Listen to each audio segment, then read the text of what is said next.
सहारा प्रणाम। बड़ी बहस कार्यक्रम में आपका स्वागत है। आपके साथ मैं हूं प्रीति पांडे। एनडीए प्रत्याशी द्रौपदी मुर्मू, राष्ट्रपति जब उनके नाम का ऐलान किया गया, राष्ट्रपति के लिए नामांकन के समय से ही ये तय माना जा रहा था कि वो जीत जाएंगी। इससे पहले कि वोटों की गिनती शुरू होती, ओडिशा में उनके घर के बाहर जश्न मनाया जाने लगा। संथल जाति के पुरुष और महिलाएं परंपरागत नृत्य करते हुए अपने उत्साह को प्रकट करते दिखाई दिए।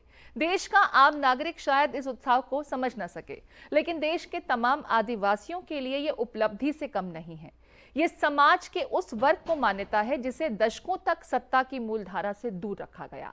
द्रौपदी मुर्मू ने सन 1997 में ओडिशा के रायरंगपुरा से पहली बार जब पार्षद के रूप में अपना राजनीतिक सफर शुरू किया होगा, तब उन्होंने शायद सपने में भी इस बात की कल्पना नहीं की थी कि यह सफर उन्हें रायसीना हिल तक पहुंचा देगा। पहली बार एक आदिवासी महिला को राष्ट्रपति पद एक साथ कई संदेश देता है। इसमें राजनीतिक और सामाजिक संदेश शामिल है। 2024 के आम चुनाव से पहले गुजरात, राजस्थान और छत्तीसगढ़ समेत कई ऐसे राज्यों में चुनाव होने हैं जहां आदिवासियों की आबादी निर्णायक स्तर पर है। 64 साल की द्रौपदी मुर्मू की जीत देश की आगामी राजनीति को किस तरह प्रभावित करेगी, इसी को लेकर आज बड़ी बहस।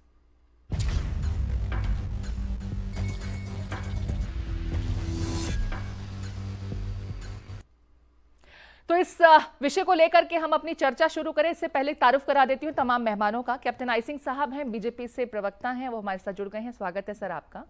कांग्रेस पार्टी की नुमाइंदगी कर रहे हैं मनोज तिवारी साहब, स्वागत है आपका। रमेश श्रीवास्तव जी आम आदमी पार्टी की नुमाइंदगी कर रहे हैं, आपका भी स्वागत है। वरिष्ठ पत्रकार आरबी उपाध्याय साहब हमारे साथ जुड़ गए हैं, स्वागत है सर आपका। और साथ साथ भोगेंद्र पाठक जी, वरिष्ठ पत्रकार भी हैं और राजनीति के संबंध में अच्छा विश्लेषण हमें हमेशा देते हैं। सर बहुत स्वागत है आपका। सबसे पहले मैं बाकी तमाम मेहमानों के पास जाऊं, मैं आरपी उपाध्याय साहब का रुख कर रही हूं, क्योंकि ये समझना बहुत जरूरी है कि जब आदिवासी समुदाय से आने वाली एक महिला राष्ट्रपति के पद तक का सफर तय करती हैं, तो ये अपने आप में उस समुदाय के लिए, उस समाज के लिए एक बहुत बड़ी अचीवमेंट है। और द्रौपदी मुर्मू के रूप में आज वो अचीवमेंट एकम्प्लिश हुई है। आप इसको किस तरीके से देखते हैं और क्या लगता है, जैसा कि कांग्रेस की तरफ से प्रतिक्रिया आ रही है कि हम बहुत ज्यादा कुछ करिश्मा होता नहीं देख रहे, आपको क्या लगता है कि कितना परिवर्तन होने जा रहा है? और यहां से खास करके जिस समुदाय से वो आती हैं, कम से कम पीछे मुड़ करके नहीं देखेंगे अब वो लोग जो विकास चाहते थे, जिसके दावे तो किए जाते थे लेकिन वो होता नहीं था, यहां से आप होता हुआ देख रहे हैं, संभव मान रहे हैं? देखिए, बड़ा गौरव का क्षण है। जो भी आदिवासी हैं और समुदाय से आते हैं, तो उस समुदाय को पहली बार बीजेपी ने एक शीर्ष पद पर आसीन किया है। तो स्वाभाविक है, उड़ीसा में भी, झारखंड में, जहाँ देखेंगे आप जश्न हो रहे हैं, मैं देख रहा था जी। तो स्वाभाविक है गौरवान्वित होना। अब देखिए, आगे के लिए एक साफ मैसेज है कि विपक्ष जो कहता था कि हम एकजुट हैं, तो विपक्ष की एकजुटता पर कहीं न कहीं प्रश्न चिन्ह लगा है।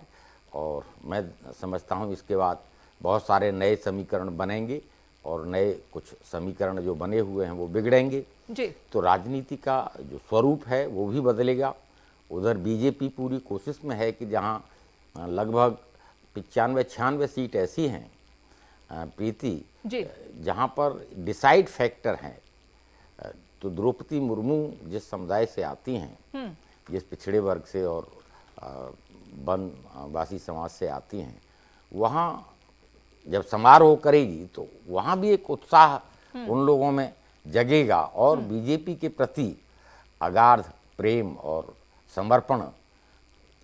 तो वो जो 90-95 सीटें हैं वो 2024 में जाके एक बड़े फायदे में दिखेंगी। जहाँ छोटे छोटे रीजनल दल वोट लेते थे, वो वोट अगर बीजेपी को मिलता है तो 2024 की तस्वीर भी बदलेगी। और रहा देखिए, राष्ट्रपति का जो पद है, एक संवैधानिक पद है, एक गरिमा है उस पद की, तो वहाँ से कोई हम ये बहुत ज़्यादा उम्मीद करें वो संभव नहीं होता। लेकिन सत्ताधारी दल की कोशिश होती है कि भी उसका जो काम काज है उसमें कोई बाधा न उत्पन्न हो, इसलिए वो अपने कैंडिडेट को जिताने के लिए पूरी कोशिश करते हैं। भले विपक्ष के पास एक मौका था, अगर विपक्ष अच्छी तरह से मैं समझता हूं अगर लड़ता इस इलेक्शन को बहुत कुछ संभावनाएं विपक्ष के लिए भी थीं, लेकिन विपक्ष न तो मजबूती से इलेक्शन को लड़ा, औपचारिकता दिख रही थी। जहां कांग्रेस की जिम्मेदारी बनती थी तो कांग्रेस ने आगे आकर वहां फील्डिंग नहीं की, या जिस तरह से संपर्क साधना चाहिए था वो संपर्क नहीं साधा गया। अदरवाइज प्रयास किए जाते तो मैं समझता हूं कि परिणाम कुछ उलट हो सकता था। सर, इसके अलावा क्रॉस वोटिंग जैसी घटनाएं भी हुई, जो खुद जिस व्यक्ति को कैंडिडेट को कॉइन कर रही थी जो पार्टी, उस कैंडिडेट को डिफेंड करने के लिए इनकी खुद की पार्टी भी इनको सपोर्ट नहीं कर रही थी।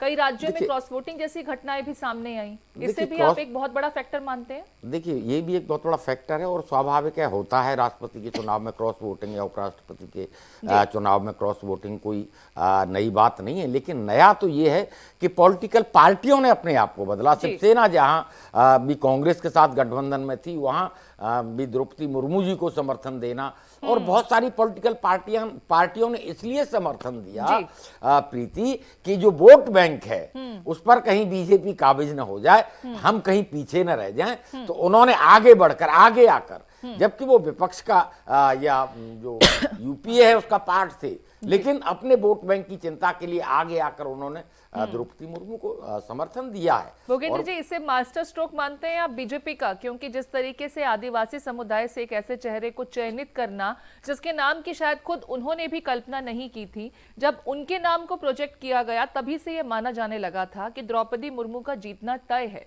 उनको पक्ष ही नहीं बल्कि विपक्षी पार्टियों का भी समर्थन मिलने लगा, बल्कि वो पॉलिटिकल पार्टीज जो किसी दूसरे कैंडिडेट को, यशवंत सिन्हा के नाम को कॉइन कर रही थी, उनको बैकअप दे रही थी। लेकिन जब द्रौपदी मुर्मू का नाम सामने आया तो उन्होंने भी कहा कि अगर हमें पहले मालूम होता कि एनडीए की ये कैंडिडेट हैं तो हम कभी भी अपनी तरफ से ये नाम सुझाते तक नहीं। यानी कि द्रौपदी मुर्मू का जीतना तो पहले ही तय था, मात्र औपचारिकताएं रह गई थी। इसको बीजेपी का मास्टर स्ट्रोक मानते हैं चुनाव से पहले आप? देखिए, सब बीजेपी का तो मास्टर स्ट्रोक है ही। सबसे बड़ी बात क्या है, देखिए, भारतीय संस्कृति कहती है यत्र नार्यस्तु पूज्यन्ते रमन्ते तत्र देवता।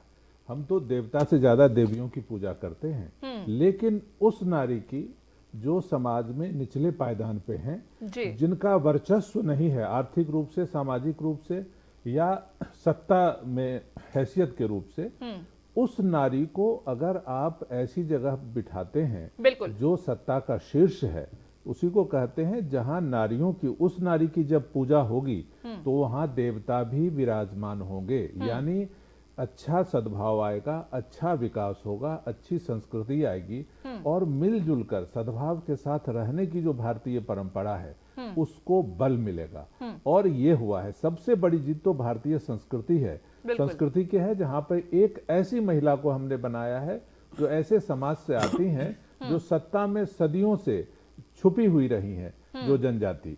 अब देखें सबसे बड़ी बात क्या होगी। देखिए 8.6% जनसंख्या है आदिवासियों की, लगभग 10 लाख 10 करोड़ लोग हैं आदिवासी के, है ना। संख्या थोड़ी अधिक भी बढ़ गई होगी जी। तो इनका जो झुकाव है वो किधर होगा? बीजेपी की तरफ होगा। इसलिए कि यह सम्मान किसने दिया है? बीजेपी ने दिया है। और जो सुरक्षित सीट है एसटी के लिए 47 शायद है, 47 सीट हैं, उस पे भी बीजेपी को जीतने का ज्यादा मौका मिलेगा। लेकिन ये बड़ी बात नहीं है। बड़ी बात ये है कि आप देखें जो 1 लाख लगभग 30,000 गांव हैं जिसमें आदिवासी रहते हैं, उन गांवों में जश्न मनाया जाएगा। उन गांवों में लोगों की जश्न तो सर नतीजे आने से पहले ही मनाया जाने लगा था, और नतीजे आते आते तो फिर इसे एक त्योहार की शक्ल जो है, ये जश्न तो कड़ियों में मनाया जाएगा, त्योहार की शक्ल ले लिया। इस तमाम जश्न के जो तस्वीरें आ रही थी देश के अलग अलग हिस्सों से, मनोज जी का मैं एक बार रुक कर लेती हूँ, क्योंकि चर्चा से पहले जब उनसे शुरुआत में बातचीत हुई तो बहुत ज्यादा वो प्रभावित नहीं दिखाई दिए। मनोज जी, ऐसा क्यों? ज्यादातर लोग तो द्रौपदी मुर्मू के नाम को लेकर के न सिर्फ सहमत दिखाई दिए शुरुआत से ही, द्रौपदी मुर्मू का चुनाव पहले से ही तय था, नतीजे के आने वाले ये पहले से ही प्रेडिक्टेड थे। फिर इस तरह का रिएक्शन या जो एक प्रतिक्रिया आपकी तरफ से मिली, क्या कांग्रेस पार्टी हमेशा विपक्ष की ही भूमिका निभाना चाहती है? कभी सकारात्मक भी तो विपक्ष की भूमिका में आप लोग बैठ सकते हैं। पूनम जी, सबसे पहली बात ये है कि प्रीति जी माफ कीजिएगा, एक बात मैं आपको स्पष्ट बोलना चाहता हूँ कांग्रेस एक धारा है और ये धारा भारत की लोकतंत्र के साथ जुड़ी हुई है। ये लड़ाई हमारी किसी पद के और संवैधानिक पद पर कौन आसीन होगा, ये भारत का चेहरा होगा। यहां लड़ाई ये थी कि कौन सी व्यक्ति जो है, भारत की जनता ये देखना चाहती थी कि इस संवैधानिक पद पर कोई ऐसा व्यक्ति बैठे जो भारत की संस्कृति, भारत की व्यवस्था और भारत की लोकतांत्रिक ढांचे को समझता हो। आज की परिस्थितियों में जो लड़ाई थी वो लड़ाई यशवंत सिन्हा जी और द्रौपदी मुर्मू जी के बीच में थी। हमारी कोई व्यक्तिगत लड़ाई द्रौपदी मुर्मू जी से नहीं है। हमने ये बोला कि आज ये सोचना है कि सरकार का कोई नुमाइंदगी, सरकार की व्यवस्था हाँ में हाँ मिलाने वाला कोई व्यक्ति आसीन होगा या देश की व्यवस्था को समझने वाला कोई व्यक्ति सत्ता पर आसीन होगा। दूसरी बात नहीं, मैं आपको बहुत छोटे पायदान से शुरुआत किया उन्होंने राजनीति का सफर और फिर राज्यपाल तक की सीढ़ियां वो चढ़ी हैं। उसी पर मैं आपको बताता हूं, हमारे राष्ट्रपति के साथ वो मिलने के लिए दिल्ली पहुंची थी तो उन्होंने कभी सोचा नहीं था कि उन्हें इतना बड़ा मौका मिलेगा। प्रीति जी, आपको ऐसा क्यों लगता है कि वो नहीं समझ पाएंगे व्यवस्था? मैं बताता हूं आपको, भारतीय राजनीति में हर व्यक्ति जो इस पद पर पहुंचा है उसका सब लोग राजनीतिक इतिहास जानते हैं। अभी वो राष्ट्रपति निर्वाचित नहीं हुई है, घोषित नहीं हुई है, मुझे कहने का हक है। 1960 से 2019 तक इस भारत में जो लोग आज कह रहे हैं कि आदिवासियों की समस्याएं और आदिवासियों का एक स्वरूप है, 1960 में सबसे पहले आदिवासियों के लिए कांग्रेस की सरकार ने कानून लाया था। उसके बाद से जब मुर्मू जी का राजनीतिक इतिहास शुरू होता है तो चले आते हैं 2006 पे। 2006 पे वनाधिकार कानून आया था। उस वनाधिकार कानून के लिए कांग्रेस ने बहुत ज्यादा पार्लियामेंट में बहस कराई थी, जिसका विरोध भारतीय जनता पार्टी ने किया था। तीसरी बात मैं आपको कहना चाहता हूं, द्रौपदी मुर्मू आदिवासियों का प्रतीक नहीं है। इसलिए नहीं है कि इस देश में 10 करोड़ की आबादी जो है आज, उसकी बहुत मूलभूत समस्याएं रही हैं। उन मूलभूत समस्याओं को भारत के लोगों को देखना है कि ये जो रिप्रेजेंटेशन दिया जा रहा है आदिवासी वोट के नाम पर, उनका कोई संघर्ष आदिवासियों के लिए रहा है क्या? कोई नहीं रहा है। तो और नहीं, मैं एक सीन, मेरी बात को पूरा कर लेने दीजिए। द्रौपदी मुर्मू जी सिर्फ संवैधानिक पद पर आसीन नहीं रही हैं, उसके अलावा वो नेता भी रही हैं। और उस नेता रहते हुए आपको याद होगा एक घटना घटी थी सुकमा में, जिसमें 121 आदिवासी जेल गए थे। उनकी प्रतिक्रिया, ना उनका कोई आंदोलन, ना उनका कोई योगदान।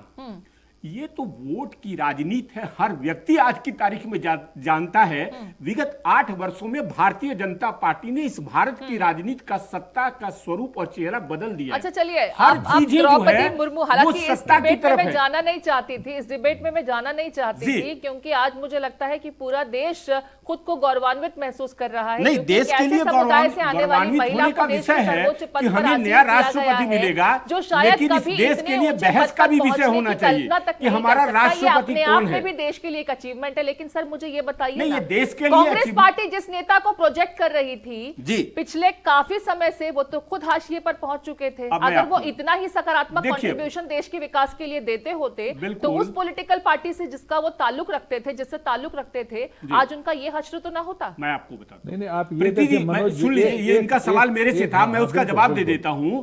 प्रीति जी, 2 व्यक्ति में लड़ाई है। देखा जा रहा है इन दोनों व्यक्तियों में योग्य कौन है, कोई तीसरा व्यक्ति तो था नहीं। तो हमने ये बोला कि हमको लगता है कि द्रौपदी मुर्मू और यशवंत सिन्हा के बीच अगर योग्यता और उस राजनीतिक इतिहास और भारतीय लोकतंत्र की व्यवस्था को समझने की सोच है, तो यशवंत सिन्हा जी हमको ज्यादा उपयुक्त उम्मीदवार लगे। तो यही यशवंत सिन्हा टीएमसी में चले गए, उस टाइम कांग्रेस ने क्यों नहीं ले लिया? सांसद बना देते आप। ये हमारा विषय नहीं है कि यशवंत सिन्हा किस दल में जा रहे हैं। आपका तो प्रश्न ये होता है, आप ये देखिए ना, छोड़ने के बाद लड़ाई विचारधारा की है और इस देश की जनता को ये जानने का हक बनता है। देखिए, चुनाव अमेरिका में भी होते हैं, चुनाव दुनिया के अन्य देशों में भी होते हैं। हर लोकतांत्रिक व्यवस्था में इस देश की जनता को राजनीतिक परिप्रेक्ष्य में नहीं ले जाना चाहिए। ये देश के लिए बहुत नुकसानदेह है, चलिए बहुत नुकसानदेह है।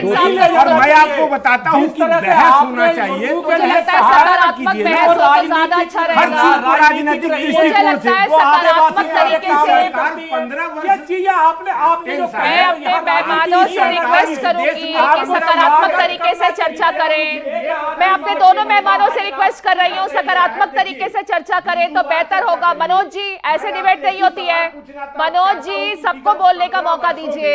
भारतीय जनता पार्टी ने इस देश के आदिवासियों के लिए किसी राज्य में रहनुमा कोई कांग्रेस कानून, पार्टी थी। कोई व्यवस्था दी है क्या? बता नहीं नहीं दीजिए। मनोज जी, मुझे ये बता बताइए। दीजिए ना। मनोज जी, मुझे ये बता दीजिए, अगर जी। आदिवासियों की रहनुमा कांग्रेस पार्टी थी तो देश में इतने बिल्कुल, सालों बहुत तक काम क्यों किया हमने, आदिवासी अभी भी बहुत पिछड़े काम ही किया रह हमने। गए? बताइए, डाटा आखिर बताएं। क्यों आदिवासी समय अभी भी दीजिए ना, पिछड़े मैं रह आपको बता गए? देता हूँ राज्यवार कितने डाटा। कितने मैं आदिवासियों बताता को हूँ, आपने शीर्ष पदों पर आसीन किया? गुजरात में जो मोदी जी का प्रदेश है, जी, अरे एक सुन लीजिए, आदिवासी आपको को सुनना आपने नहीं है। पार्टी का अध्यक्ष देखिए, हम बनाया, कांग्रेस के बताइए। लोग हैं, नहीं, पढ़ लिख के बताइए। आते हैं, हमको मुझे ये पता है। बताइए ना मनोज हमको जी, पता है, राज्यवार डाटा देंगे अगला आपको। कांग्रेस ये का अध्यक्ष राइबल कोई राउटी से मनोज काम जी, नहीं चलेगा। मनोज जी, ये कांग्रेस राइबल पार्टी, राउटी से काम चलिए आप नहीं नाम चलेगा। गिनाइए। कांग्रेस का क्या आपके कोई गुजरात में आदिवासी जिस होगा? जहां से आप मोदी बताएं जी जरा। आते हैं, आपको पता है? नहीं होगा। आपको पता है, क्योंकि देश आपके का यहाँ सबसे सिर्फ ऐसी बड़ा डिबेट नहीं होती झारखंड के है, बाद ऐसी डिबेट नहीं होती है। आपको पता है, मैं अपने दूसरी बात एनसीआर ये से आपको रिक्वेस्ट बताना करूंगी, चाहता पीसीआर से हूं, रिक्वेस्ट करूंगी, आप मेरे दोनों सकती मेहमानों है। का ऑडियो अरे कम कर दिया बीजेपी, जाए। आप मेरे बताइए, दोनों मेहमानों का ऑडियो कम कर काफी दिया जाए। इस तरह से प्रोजेक्ट डिबेट नहीं आपने होती है। समर्थन किया था ना? मनोज जी, चर्चा काफी को शालीनता प्रोजेक्ट के का साथ समर्थन बढ़ाया किया था, जाए। आपने मनोज किया था कि जी, नहीं किया था, बता मनोज दीजिए। जी, इस आप टेलीविजन चर्चा चैनल को पर शालीनता के बताइए। साथ आगे और वो नहीं बढ़ने दे रहे आदिवासियों हैं। के विरोध में था। मैं रमेश जी का रुख कर रही हूँ। मनोज जी का ऑडियो डाउन किया जाए। मनोज जी का ऑडियो डाउन किया जाए, वो बिल्कुल कोऑपरेट नहीं कर रहे हैं। सर, इस तरह से डिबेट नहीं होती है। हम एक सकारात्मक विषय पर चर्चा कर रहे हैं, लेकिन इसे भी आप राजनीतिक घमासान बनाने के प्रयास कर रहे हैं। चलिए आप मुझे नाम गिना दीजिए। कांग्रेस पार्टी की तरफ से किस आदिवासी चेहरे को किसी शीर्ष पद पर आसीन किया गया? नाम गिनाना शुरू कीजिए आप। मैं बताता हूँ जी। अशोक बासवा कौन है? अशोक आप बासवा गिनाए कौन ना है? सर, आपने कहा द्रौपदी मुर्मू को आप नहीं जानते। सर, आपने कहा द्रौपदी मुर्मू को आप नहीं जानते। उनका राजनीतिक इतिहास क्या रहा है, उससे आप वाकिफ नहीं है, तो आप जिन नेताओं के नाम गिना रहे हैं वो भी बता दीजिए। किसको प्रोजेक्ट हमने किया, किसको हमने? शिबू सोरेन का मदद नहीं किया था। शिबू सोरेन आदिवासी है कि नहीं है? तो सर, वहां पर तो हेमंत आपके सोरेन पास विकल्प आदिवासी नहीं है था कि ना? नहीं है? वहां आप तो कोई मुझे विकल्प ही नहीं बस था। वही बात है, आप वही बात है। अगर आदिवासियों वहां की तो इतनी विकल्प ही चिंता नहीं था। थी, आदिवासियों की इतनी चिंता थी, तो शिबू सोरेन को आपने मदद क्यों नहीं किया? शिबू सोरेन हमारे दल आपने में तो नहीं पार्टी थे। को प्रोजेक्ट किया था सीएम बनने में। अरे पार्टी को जो है ना मुख्यमंत्री बनाने अनुरूप में। कौन आदर्श होगा आपके? अगर चलिए, आपके हमारे साथ- राजनीतिक विचारधारा हमारे के साथ अनुरूप रमेश अगर श्रीवास्तव जी आपके भी हाँ हैं। यहाँ आम नहीं मिलाता आदमी है पार्टी की भी तो आपका भूमिका विरोधी इन हो गया। चुनावों में तो बहुत ठीक है, महत्वपूर्ण राजनीति में रही है। विरोध लाजमी है, तो हम भी तो उसी आधार पर विरोध कर रहे हैं। सर्वोच्च 4 पद हैं, राष्ट्रपति, उपराष्ट्रपति, लोकसभा अध्यक्ष और प्रधानमंत्री। इसके इस इन पदों के लिए आपने कभी प्रोजेक्ट किया? आप कह रहे हैं कि आदिवासी नहीं है मुर्मू, कैसी बात आप कर रहे हैं? आप योग्यता की बात करते हैं। राहुल गांधी मैंने जी ये की कहा क्या बोला? योग्यता है? आप तो बिल्कुल नहीं, मोदी जी की तरह राहुल बोल रहे हैं गांधी कि जी भाई की मैंने क्या ये बोल दिया। योग्यता? मैंने नहीं, कहा आप बोला? मनोज जी, मैंने तो ये नहीं बोला। मनोज जी, मैंने जो कहा द्रौपदी द्रौपदी मुर्मू मुर्मू को को भूमिका जो अगर भी आप आपने ये कहा कहा है, जाता है, आदिवासियों रहेगा। के नहीं, विकास की वो खातिर आज उनको मोदी प्रोजेक्ट विरोध किया मैं में जा रहा रमेश है। श्रीवास्तव जी का मुझे रुख लगता है मनोज जी, सरकार मेरे ने बाकी आदिवासियों के लिए मेहमान कोई भी काम हैं, नहीं चर्चा किया। ऐसे नहीं और होती ये है। राजनीतिक मनोज ये जी, राजनीतिक बाकी बहस है। मेहमानों को भी बोलने दीजिए। कांग्रेस पार्टी के साथ समस्या ये है कि जहां पर उन्हें अपनी नाराजगी कांग्रेस जतानी पार्टी को चाहिए वहां प्रीति पर जी नहीं जता आजकल पाते। समय कहाँ दिया जा रहा है? आपने अपने नेताओं को कन्विंस कांग्रेस नहीं पार्टी किया। को क्रॉस समय वोटिंग दिया आपकी जाता पार्टी तब से ना होती है। कांग्रेस ज्यादा तो मनोज जी बोल रहे हो, कह रहे हैं समय नहीं दिया जा रहा है। कांग्रेस पार्टी को तो बुला करके और कहा जाता है, बोल दीजिए, काट दिया मनोज जाता है। जी, क्रॉस वोटिंग कांग्रेस पार्टी की तरफ से हुई थी। चलिए छोड़िए, अब इस डिबेट में मैं आगे बढ़ रही हूँ। मैं रमेश जी का रुख कर रही हूँ, क्योंकि आम आदमी पार्टी की तरफ से भी द्रौपदी मुर्मू के नाम के बजाय यशवंत सिन्हा के नाम को बैकअप दिया गया था। रमेश जी, फिलहाल नतीजे सबके सामने हैं। हालांकि मुझे लगता है कि अरविंद केजरीवाल इतनी समझदारी का परिचय तो जरूर देंगे कि वो द्रौपदी मुर्मू को सहर्ष देश की एक ऐसी सर्वोच्च पद पर आसीन महिला के रूप में रिकॉग्नाइज करेंगे जो आगे चल करके इस समुदाय का विकास करेंगे। लेकिन आपका एक कमेंट और रिएक्शन में जरूर चाहूंगी। देखिए, यहाँ कहा जा रहा है आदिवासी समुदाय की महिला। जी, मैं कहूँगा देश की एक महिला, पूरे देश के लिए गर्व का विषय है कि एक महिला को हमने राष्ट्रपति पद पर चुनने के पथ पर अग्रसर कर दिया है और शायद उनका चुनाव हो भी जाएगा। हमारी तरफ से अग्रिम उनको बधाई भी है। चुनाव में हमेशा दो पार्टियां होती हैं। अब हमने यशवंत जी को समर्थन दिया था, लेकिन द्रौपदी जी के लिए समर्थन ज्यादा अच्छा था, सर, तो जीत पैरामीटर्स क्या थे? जैसा कि मनोज जी के पास तो सीधे तौर पर विपक्ष की भूमिका में रहना था उन्हें, और क्योंकि एनडीए की सोच के साथ तो उनके सोच इत्तेफाक रखती नहीं है, लिहाजा मरता क्या ना करता यशवंत सिन्हा के नाम को उन्होंने आगे बढ़ा दिया, जबकि नतीजे और जो आंकड़े हैं वो तो सबके सामने हैं। लेकिन आम आदमी पार्टी ने किस सोच के साथ में द्रौपदी मुर्मू के नाम को न चयनित करते हुए यशवंत सिन्हा के नाम को आगे बढ़ाया और उनको सपोर्ट दिया था? मैं ये समझना चाहूंगी आप। देखिए, बड़ा सीधा सा है। ये कहा जा रहा था या अभी भी इस बहस में भी कहा जा रहा है कि उनके राष्ट्रपति बनने से भाजपा को आदिवासियों का 10 करोड़ आदिवासियों का समर्थन मिलेगा। जी। ये बड़े दुख की बात है कि राष्ट्रपति पद के संवैधानिक मर्यादा को तार तार करके उस पद को एक वोट बैंक के रूप में देखा जा रहा है। ऐसा नहीं होना चाहिए। राष्ट्रपति पूरे देश के होते हैं, किसी न किसी समुदाय, किसी न किसी जाति, किसी न किसी धर्म से तो होंगे ही।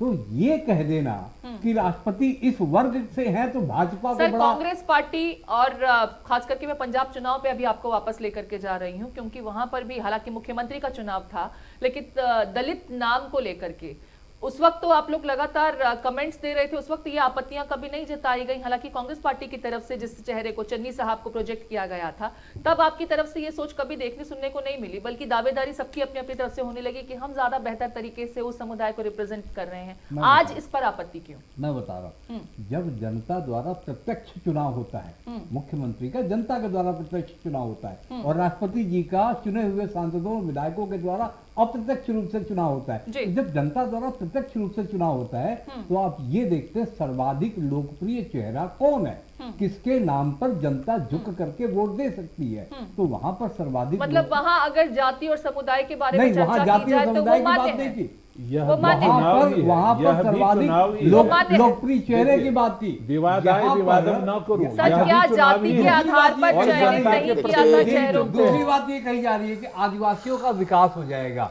अच्छी बात है, सबका साथ सबका विकास होना चाहिए, लेकिन यही राष्ट्रपति पद की उम्मीदवार है जो शायद राष्ट्रपति हो भी जाएंगी। राष्ट्रपति पद की उम्मीदवारी से पहले इनके अपने घर गांव में बिजली तक नहीं लगी हुई थी, जबकि ये कुछ पदों को सुशोभित कर भी चुकी हैं, राज्यपाल तक रह चुकी हैं। तो मैं तो नहीं समझता कि ये राष्ट्रपति बन करके जब इनके पास कोई डायरेक्ट एग्जीक्यूशन की पावर नहीं है, सर, लेकिन जिन पदों पर वो चुनी गई वहां पर क्षेत्र की जनता ने ही उन्हें चुना था। जिन पदों पर वो चुनी गई क्षेत्र की जनता ने चुना था। जब क्षेत्र की जनता बार बार उन्हें एक ऐसे पद पर पहुंचा रही है तो कुछ तो काबिलियत रही होगी, कुछ तो परफॉर्मेंस उनकी तरफ से भी रही होगी, या फिर वहां पर भी आपको लगता है कि जनता को बरगलाया भी गया था, जैसा कि आप अभी कह रहे हैं? प्रत्यक्ष को प्रमाण क्या, दीपक तले अंधेरा। उनके घर में बिजली नहीं थी, उनके गांव में बिजली नहीं थी, चलने के लिए प्रॉपर बिल्कुल सही बात है। दीपक तले अंधेरा, जैसे केजरीवाल ने कहा था गाड़ी नहीं लेंगे, मगर आज 12 करोड़ का स्विमिंग पूल बनाया है। देखिए, चिल्ला पहले कहा था हम गाड़ी नहीं लेंगे, आज 12 करोड़ के स्विमिंग पूल में नहाते हैं। कैप्टन आई सिंह साहब, मैं हालांकि आपके पास बहुत विलंब से आ रही हूं, लेकिन आपने इस पूरी चर्चा को सुना भी है, और क्योंकि बीजेपी पार्टी की ही कैंडिडेट रही है, एनडीए की तरफ से द्रौपदी मुर्मू के नाम को कॉइन किया गया था, तो मैं चाहूंगी कि जितनी आशंकाएं इन तमाम विपक्षी पार्टियों को रही हैं द्रौपदी मुर्मू की राष्ट्रपति पद पर आसीन होने को लेकर के, मैं चाहूंगी कि आप बताएं कि ये तमाम सोच तो उस वक्त भी आप लोगों के सामने आई होगी, ये तमाम आशंकाएं तब भी जताई गई होंगी, क्या कुछ आपकी प्रतिक्रिया? नहीं प्रीति जी, हमने एक आदिवासी चेहरा ढूंढा है जिसको हर सब पार्टियों ने, आज कहने को कोई कुछ भी कहता रहे, सभी पार्टियों ने जो है ना आदिवासी लोगों को नजरअंदाज किया है, इनके लिए कभी आगे होके काम नहीं किया है। राज्यपाल भी जब हमने बनाया था तो इन्होंने किसी ने राज्यपाल किसी आदिवासी को नहीं बनाया था। और मुर्मू जी, आप ये कह रहे हैं कि वो चर्चित नहीं है, एक पार्षद, पहला चुनाव वो पार्षदी का लड़ी थी और पार्षदी से आज वो जो भारत की प्रथम नागरिक बनी है। तो आप सोचिए कि ये बीजेपी में एक छोटा सा कार्यकर्ता जिसको हम कहते हैं कि अंतिम पंक्ति में खड़ा हुआ और वो अंतिम पद तक जा सकता है, ये सिर्फ बीजेपी में ही संभव है, कांग्रेस में वो नहीं मानेंगे ना, वो उनको सूट नहीं करता है, इस चीज को वो नहीं करेगा। मगर बीजेपी हर वर्ग के साथ खड़ी है, हर उस इंसान के साथ खड़ी जिसके साथ कोई नहीं है। इत्तेफाक नहीं रखेगी, क्योंकि वहां पर तो सब कुछ आला कमान ही होता है और आला कमान के लिए सड़कों पर भी जाते हैं इनके कार्यकर्ता। बिल्कुल, जैसे आज आज जो है ईडी बुला रही है उनसे सवाल जवाब के लिए।